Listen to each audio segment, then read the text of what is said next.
आज के इस वीडियो में हम छोटा सा सेंटेंस स्ट्रक्चर सीखेंगे और इसे यूज़ करके हम डिफरेंट सेंटेंसेस बनाएंगे। इस सेंटेंस स्ट्रक्चर को हम दो तरीके से बनाएंगे। देखिए, अगर आप ऐसे कहते हो कि मेरे पास सुलह करने के अलावा कोई और चारा नहीं था, यानी मेरे पास मान जाने के अलावा और कोई रास्ता नहीं था, चारा नहीं था। जब ऐसी कोई सिचुएशन हो कि आपके पास कोई ऑप्शन ना हो, दूसरा रास्ता ना हो, बस एक ही चीज़ हो जो आपको करनी हो, तो उसके लिए हम यूज़ करते हैं सब्जेक्ट। सब्जेक्ट के बाद आएगा हैव और हैज़ अगर प्रेजेंट है, और अगर पास्ट होगा तो हैड आएगा। उसके बाद नो अदर वे, ये फिक्स है, ऐसे ही रहेगा, no other way but to. उसके बाद वर्ब की फर्स्ट फॉर्म आएगी।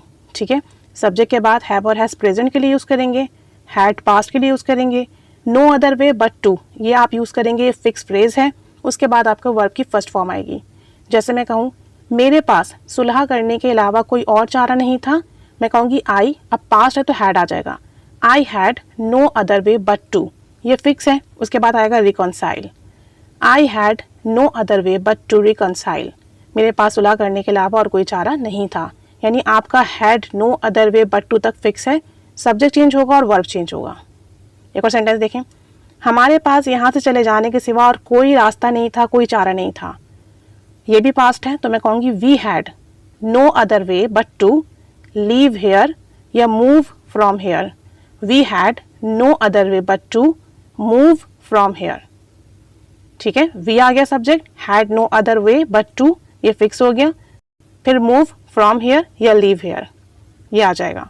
एक और सेंटेंस देखें, मेरे पास उससे बात करने के सिवा कोई रास्ता नहीं है, अब ये प्रेजेंट है, मेरे पास उससे बात करने के सिवा कोई रास्ता नहीं है, तो आप आई यूज़ करेंगे सब्जेक्ट आई, उसके बाद आएगा हैव, आई के साथ हैव आता है, no other way but to यहाँ तक फिक्स हो गया, फिर आप कहेंगे टॉक टू हिम, बात करने के सिवा, talk to him, I have no other way but to talk to him, मेरे पास उससे बात करने के सिवा कोई रास्ता नहीं है। एक और सेंटेंस देखें, उसके पास नौकरी करने के सिवा और कोई रास्ता नहीं है और कोई चारा नहीं है। अब उसके लिए लड़का है तो ही आ जाएगा, ही के साथ आएगा हैज़, ही हैज़, फिर आपका फिक्स फ्रेज आ जाएगा no other way but to, he has no other way but to do the job, उसके पास नौकरी करने के सिवा कोई रास्ता नहीं है, यानी वो बिजनेस करना चाहता है लेकिन इन्वेस्टमेंट नहीं है, अपॉर्चुनिटीज़ नहीं है, तो उसे जॉब ही करनी है, तो मैं कहूँगी he has no other way but to do the job. इन्हीं सेंटेंसेस को हम और भी तरीके से बोल सकते हैं। जैसे मैं कहूँ सच बताने के सिवा कोई चारा नहीं है। अब सच बताने के सिवा कोई चारा नहीं है, इस सेंटेंस में सब्जेक्ट नहीं है। जब सेंटेंस में सब्जेक्ट ना हो तो फिर हम यूज़ करते हैं there is no other way but to. ठीक है, और अगर पास्ट होगा तो हम कहेंगे there was no other way but to. अगर आपके पास सब्जेक्ट है, काम करने वाला है, तब आप जो है सब्जेक्ट के बाद हैड या हैव और हैज़ यूज़ करते हैं। लेकिन अगर सब्जेक्ट नहीं है तो फिर there is no other way but to ये फिक्स हो जाएगा आपका। उसके बाद वही आपकी वर्ब की फर्स्ट फॉर्म। जैसे मैं कहूँ सच बताने के सिवा कोई चारा नहीं है, there is no other way but to tell the truth, there is no other way but to tell the truth. एक और सेंटेंस देखें, खामोश रहने के सिवा और कोई रास्ता नहीं है। अब इसमें भी, इस सेंटेंस में भी काम करने वाला मौजूद नहीं है, तो हम कहेंगे there is no other way but to remain silent, there is no other way but to remain silent.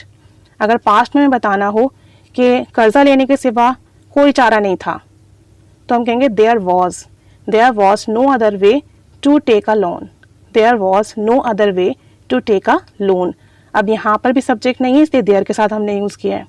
एक और सेंटेंस देखें, उसे जवाब देने के सिवा कोई चारा नहीं था, कोई रास्ता नहीं था, यानी मुझे जवाब देना ही पड़ा, तो मैं कहूँगी there was no other way to answer him, there was no other way to ये फिक्स हो गया, फिर आपका वर्ब की फर्स्ट फॉर्म आ गई आंसर, फिर him, there was no other way to answer him, उसे जवाब देने के सिवा कोई चारा नहीं था। बस याद रखिएगा सब्जेक्ट हो तो सब्जेक्ट के बाद हैज़ हैव प्रेजेंट के लिए और हैड पास्ट के लिए आएगा, फिर no other way but to ये फिक्स है, वर्ब की फर्स्ट फॉर्म। और अगर सब्जेक्ट नहीं है तो there is no other way present के लिए, there was no other way but to past के लिए, और फिर वर्ब की फर्स्ट फॉर्म। बस ये इतना सा डिफरेंस है, इसे याद रखिएगा। अब एक सेंटेंस आपके लिए है, इसे ट्रांसलेट कीजिए, कमेंट बॉक्स में शेयर कीजिए।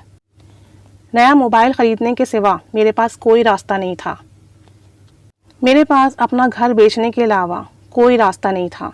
ये दो सेंटेंसेस बनाइए, एक सब्जेक्ट के साथ है, एक विदाउट सब्जेक्ट है। कमेंट बॉक्स में शेयर कीजिए। Keep staying with us. Thanks for watching.